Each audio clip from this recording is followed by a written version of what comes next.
Assalamualaikum warahmatullahi wabarakatuh. Saya Siti Aminah dari anggota Predatek akan membawakan penjelasan mengenai multiple kriteria decision making, konsep dasar, dan penerapan metode suara. Sebelumnya, kita harus mengetahui mengenai multiple kriteria decision making ini. MCDM ini merupakan suatu metode pengembangan keputusan untuk menetapkan alternatif terkait dan sejumlah alternatif berdasarkan kriteria tertentu. Kriteria biasanya berupa ukuran-ukuran, aturan-aturan, atau standar yang digunakan dalam pengambilan keputusan. Sistem pendukung keputusan merupakan suatu metode yang digunakan untuk mempermudah decision maker dalam pengambilan keputusan yang diperoleh dari pengelolaan informasi yang tersedia. Sistem pendukung keputusan ini dibuat dengan metode algoritma pendukung keputusan. Terdapat 3 tujuan yang harus dicapai oleh sistem pendukung keputusan.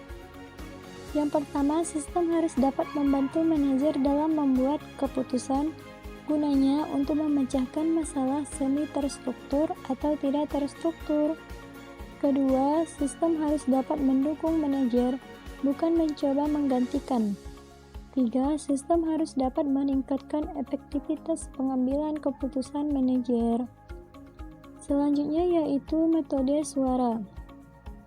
Metode suara ini termasuk dalam salah satu metode dalam naungan multiple kriteria decision making. Namun, suara berbeda dengan metode serupa lainnya seperti AHP, ANP, BMW, dan PER. Hal tersebut dikarenakan metode suara memprioritaskan kepada kriteria yang telah ditetapkan, sehingga tingkat akurasi tampaknya relatif tanpa kesalahan. Suara atau biasa juga kepanjangannya disebut Stepwise Weight Assessment Ratio Analysis, yaitu merupakan metode yang bisa digunakan untuk memecahkan masalah yang berbeda dan termasuk metode yang cukup baru.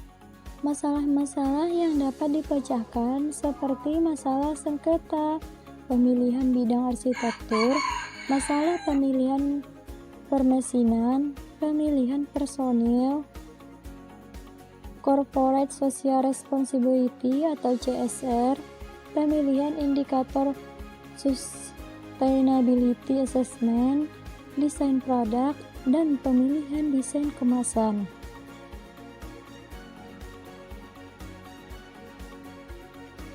Suara akan memberikan kepada para pembuat keputusan ataupun pembuat kebijakan untuk memilih prioritas mereka dengan melihat situasi dan lingkungan saat ini. Suara juga berperan penting dalam proses pengambilan keputusan. Menggunakan metode ini adalah para ahli dalam evaluasi dan perhitungan bobot. Menariknya, kriteria yang diberikan peringkat 1 sebagai kriteria yang terbaik adalah yang paling signifikan, dan kriteria yang paling sepele akan menjadi peringkat yang terakhir. Sedangkan peringkat keseluruhan yang dinotasikan sesuai dengan nilai peringkat biasa-biasa saja berdasarkan pada kelompok ahli. Sama halnya dalam algoritma klasik suara, kriteria harus diprioritaskan terlebih dahulu karena merupakan langkah yang penting untuk tingkat akurasi relatif tanpa kesalahan.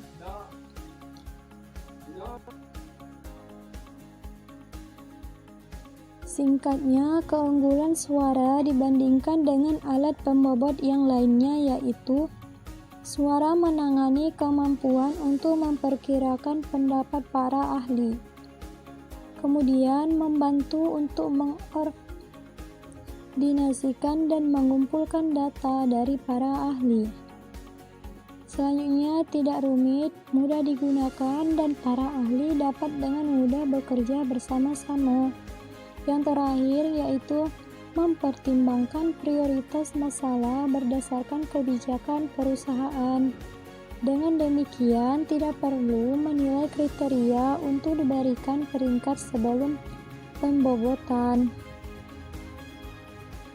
Selanjutnya yaitu prosedur untuk menentukan bobot suara dinyatakan dalam langkah-langkah berikut ini. Langkah pertama, kriteria diurutkan dalam urutan menurun berdasarkan nilai signifikansi yang akan diharapkan.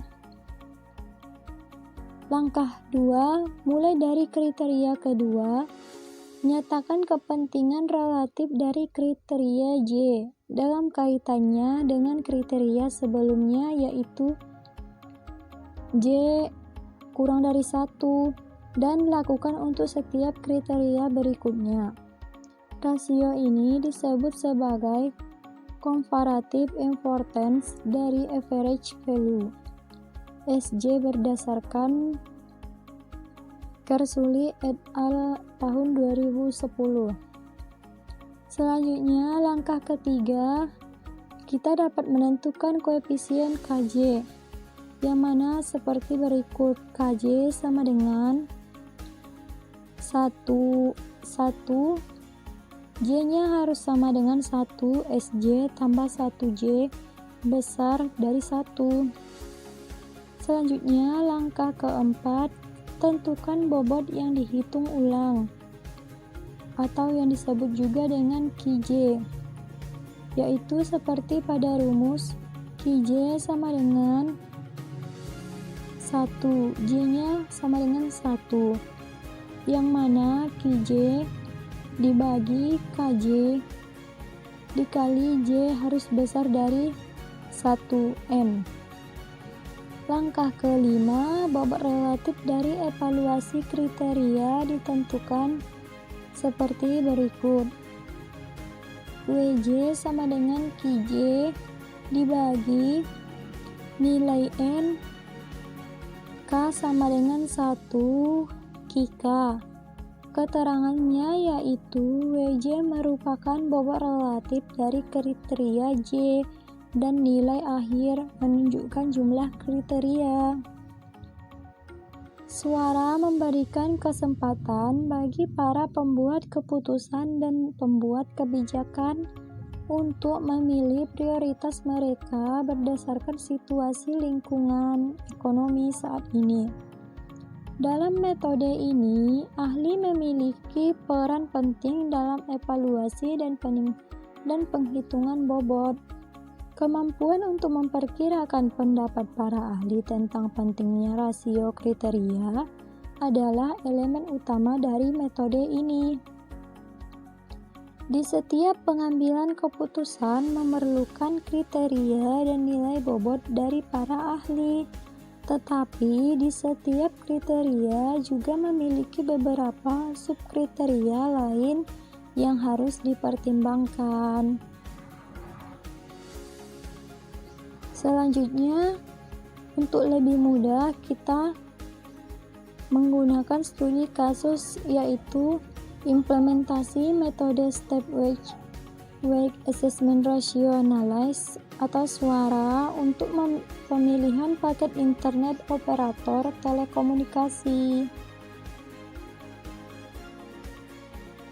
Adapun permasalahan dalam studi kasus ini adalah dalam pemilihan kartu paket internet, yaitu melibatkan banyak kriteria atau komponen yang akan dinilai. Kita harus menentukan alternatif, yaitu Telkomsel sebagai A1, Axis A2, XL A3, Indosat A4, Smartfren A5. Kemudian kriteria yang akan digunakan yaitu paket, simbolnya P. Yang kedua biaya, kita berikan simbol B. 3 kebutuhan E. 4 kecepatan C. 5 kuota. Sedangkan nilai bobotnya kita dapat memberikan angka 1 sangat kurang, 2 kurang, 3 biasa, 4 bagus, 5 bagus, sangat bagus. Di dalam kriteria tersebut ada subkriteria yang penting untuk digunakan dalam pengambilan keputusan perusahaan, yaitu kriteria paket atau dengan simbol P, di mana subkriterianya yaitu paket darurat dengan kode P1, kemudian paket unlimited kodenya P2. Kriteria selanjutnya yaitu biaya, subkriterianya relevan dengan kode B1, subkriteria variabel dengan kode B2, kriteria kuota, subkriteria lokal dengan kode U1, subkriteria utama dengan kode U2, subkriteria jaringan kodenya U3. Kemudian kriteria kecepatan, subkriterianya download kode C1, subkriteria upload kode C2, subkriteria resensi kode C3, subkriteria pengalaman video dengan kode C4. Kriteria kebutuhan atau yang disimbol dengan E, subkriterianya yaitu chattingan kode E1, subkriteria browsing kode E2, subkriteria streaming kode E3.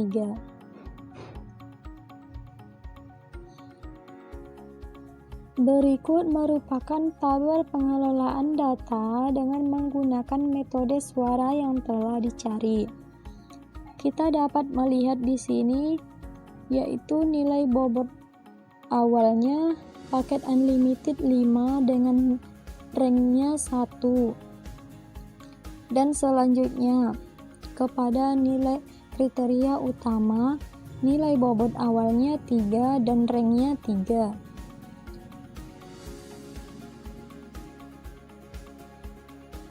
Langkah selanjutnya adalah cara mendapatkan nilai SJ.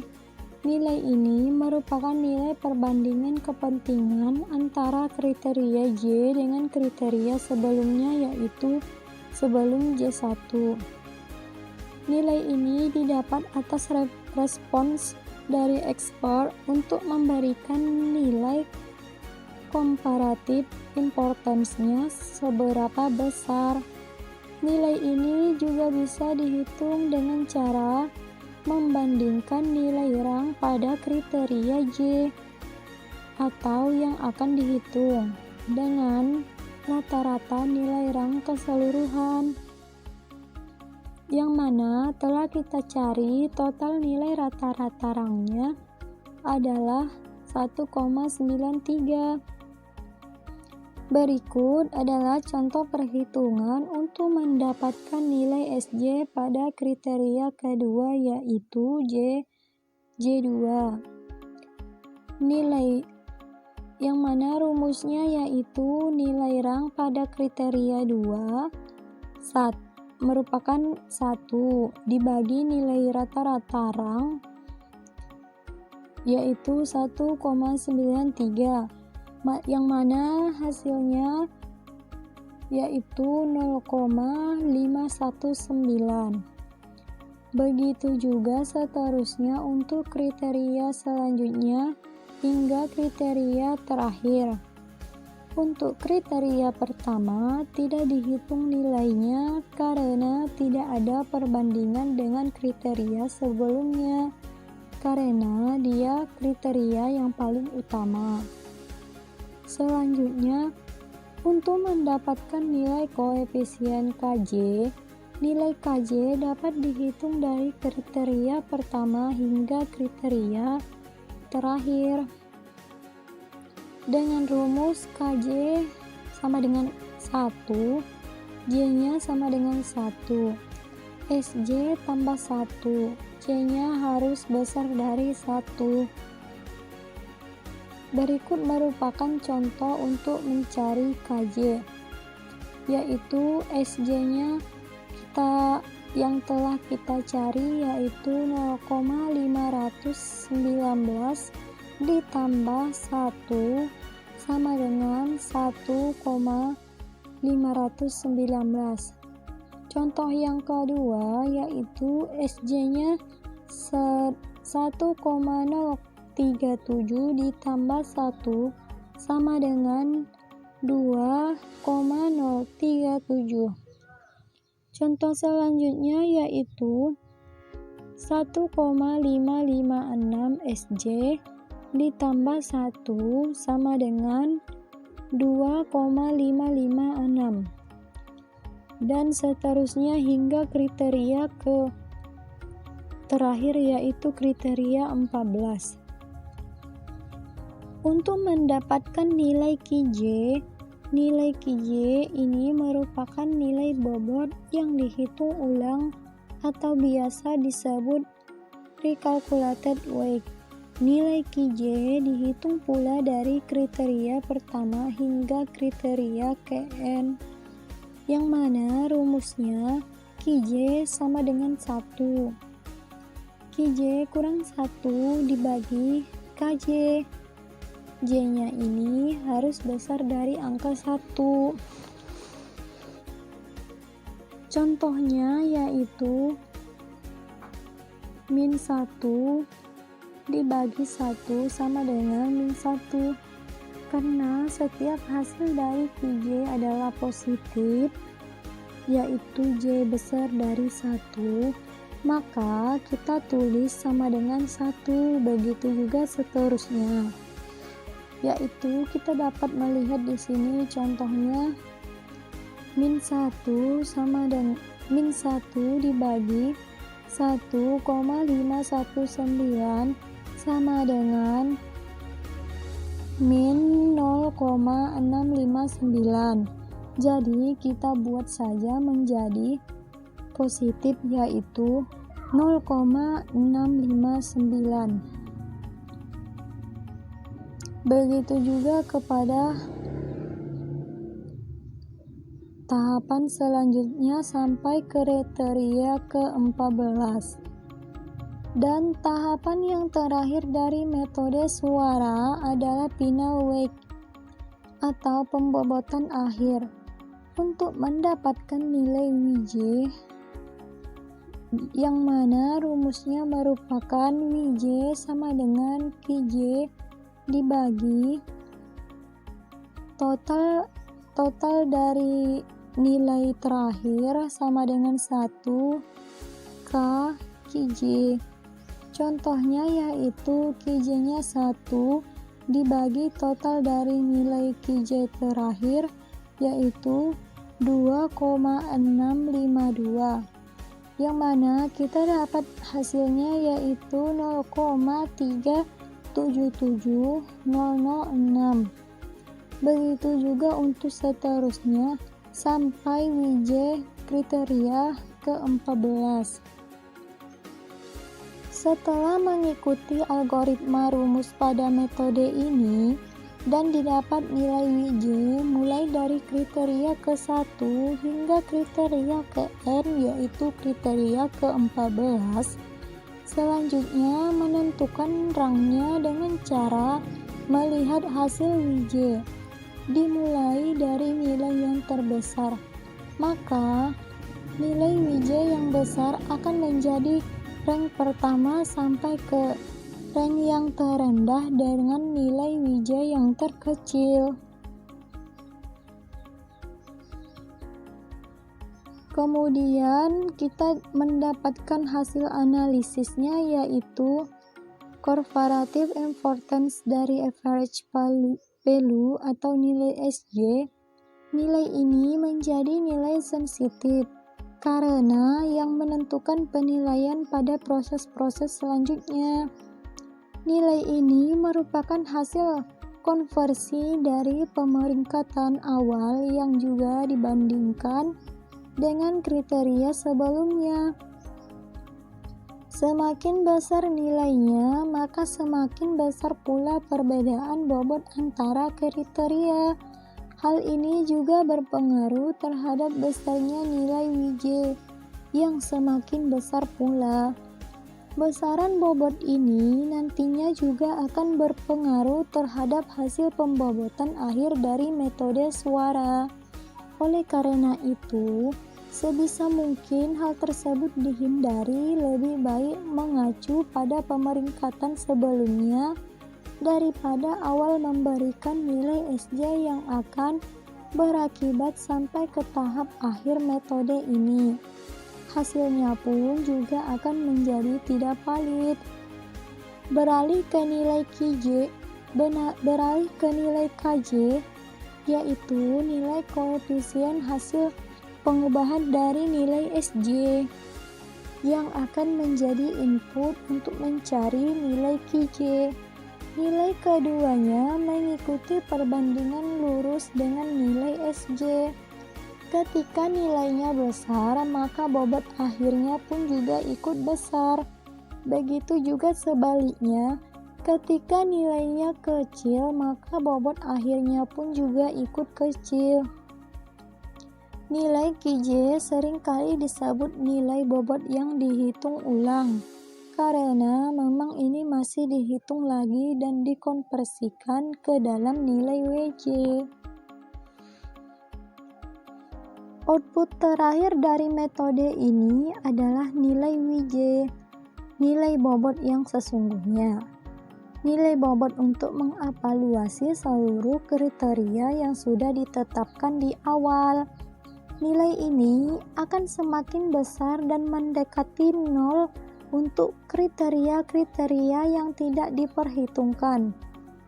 Hal ini menandakan bahwa kriteria dengan bobot kecil itu tidak dihiraukan dalam perhitungan. Artinya, apapun di perhitungannya tidak akan berpengaruh pada hasil akhir karena nilai bobotnya tadi yang semakin mengecil.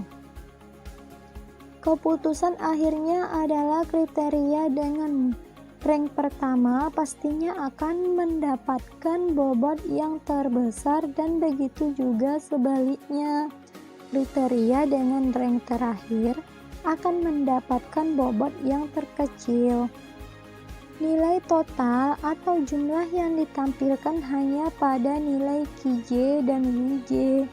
Hal ini karena untuk nilai total variabel lainnya tidak diikutkan dalam algoritma perhitungan metode suara. Untuk proses ini yang perlu diperhatikan adalah total keseluruhan nilai bobot haruslah bernilai 1 atau 100%. Jika nilainya lebih kecil atau lebih besar dari itu, maka bisa dipastikan hasil proses pembobotan dengan metode suara ada yang salah dan harus mengulang lagi dari awal. Dari pemeringkatan awal lalu menghitung nilai koefisien, nilai bobot yang dihitung ulang dan pembobotan final hingga jumlah keseluruhannya adalah sama dengan 1 atau 100%. Ini merupakan salah satu konsep validasi yang bisa dilakukan sebelum lanjut ke metode berikutnya. Dari hasil analisis tersebut, kita dapat memberikan kesimpulan, yaitu ada 5 tahapan yang dikerjakan pada metode ini, yaitu mulai dari pemeringkatan kriteria oleh expert, penghitungan nilai comparative importance atau SJ, penghitungan koefisien atau KJ, penghitungan nilai pre-calculated weight atau KJ, dan yang terakhir perhitungan relative weight atau WJ. Output dari metode suara adalah berupa kriteria yang sudah memiliki bobot, diurutkan mulai dari bobot yang paling besar hingga bobot yang paling kecil. Kriteria yang ada berjumlah 14 kriteria dengan penggolongan kepada 5 faktor. Dengan pembobotan diawali dengan pemeringkatan oleh ekspor, yang selanjutnya menjadi penentu keputusan seleksi yang akan diambil. Pada studi kasus ini, terdapat 5 kriteria utama, yaitu paket, biaya, kebutuhan, kecepatan, dan kuota, di mana masing-masing memiliki subkriteria. Berjumlah ada 14 kriteria berdasarkan hasil perhitungan metode suara. Didapatkan kriteria tertinggi adalah pada 4 aspek, yaitu paket unlimited, streaming, upload, dan pengalaman video. Terdapat pada kriteria, sedangkan kriteria terendah pada 3 aspek, yaitu variabel, lokal, dan utama. Sekian dari pembahasan yang dapat saya sampaikan. Semoga bermanfaat. Terima kasih.